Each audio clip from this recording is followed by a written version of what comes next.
মুনকার নাকির বললেন, তাইলে তোমার জবাবটা কবিতা আকারেই শুনতে চাই। আল্লাহু আকবার বলেন। আল্লাহর ওলি হযরতে নাসাফি রাহিমাহুল্লাহ, আমাদের মাদ্রাসায় একটি কিতাব পড়ানো হয়, শরহুল আকায়েদ লিল ইমাম আন-নাসাফি। ইমামে নাসাফি রাহিমাহুল্লাহর শরহ আকায়েদ, আকায়েদের কিতাব, আকীদা এবং বিশ্বাসের কিতাব। ওখানের মধ্যে তার জীবনীর মধ্যে উল্লেখ করা হয়, হযরত ইমাম নাসাফি রাহিমাহুল্লাহ মুনকার নাকিরকে বলে, তোমাদের প্রথম প্রশ্ন ছিল মার রাব্বুকা, আমার রবকে। ওই প্রশ্নের জবাব তোমরা লিখে নাও, রব্বি আল্লাযী লা ইলাহা সিওয়াহু ওয়া নবী মুহাম্মাদুন মুস্তাফাহু। আমার রবকে, মার রাব্বু, তোমরা প্রশ্ন করেছিলে আমার রবকে, এটার জবাব হলো রব্বি আল্লাযী লা ইলাহা সিওয়াহু। আমার রব হলেন তিনি, যিনি ব্যতীত আর কোনো মাবুদ নাই, আর কোনো উপাস্য নাই, তিনি হলেন একমাত্র আমার রব। 3 নাম্বার প্রশ্ন ছিল আমার নবীকে আমি চিনি কিনা। এটার জবাব হলেন ওয়া নবী মুহাম্মাদুন মুস্তাফা, আমার পয়গম্বর, আমার নবী, তিনি আর কেউ নন, তিনি নবীকুলের সরদার, দু জাহানের সরদার। যিনি না হলে আদমের অস্তিত্ব হতো না, যিনি না হলে আসমান জমিন হতো না, তিনি হলেন আমার নবী, আর কেউ আমার নবী নয়। তোমাদের আরেকটি প্রশ্ন ছিল আমার ধর্মের পরিচয়।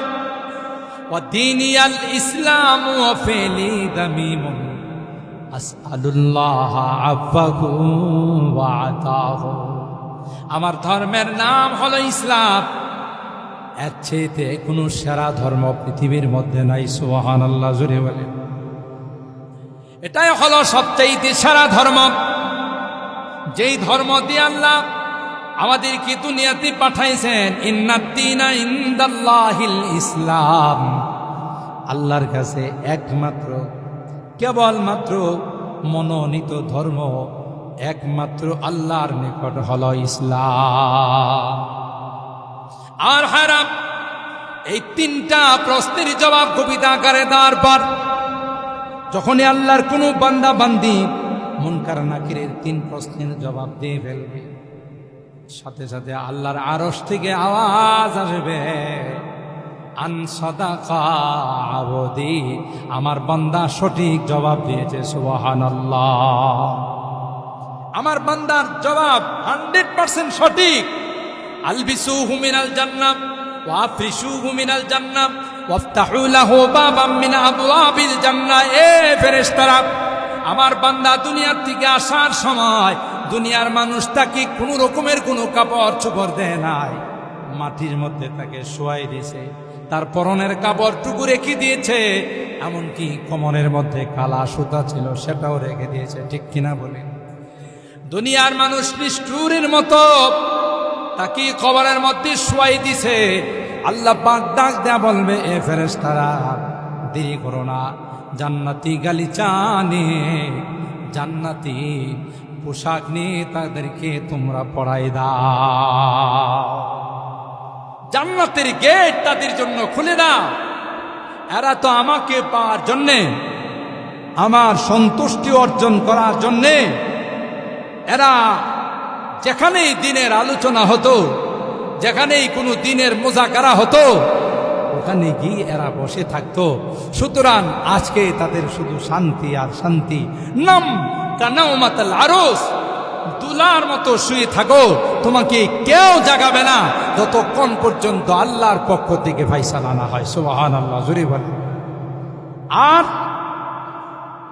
যারা বদকার হবে, যারা নেককার নয়, নামাজ পড়ে নাই ঠিক মতো, সারাক্ষণ মোবাইলে সময় নষ্ট করছে, গান বাজনা, এই যে ঈদুল আজহার মধ্যে আমরা আসতেও 2টা নৌকা দেখছি, উঠতি বয়সের যুবক পোলাপান নৌকার উপর নাচতেছে আর ডিজে পার্টি ড্যান্স বাজাইতেছে। ঠিক কিনা বলেন?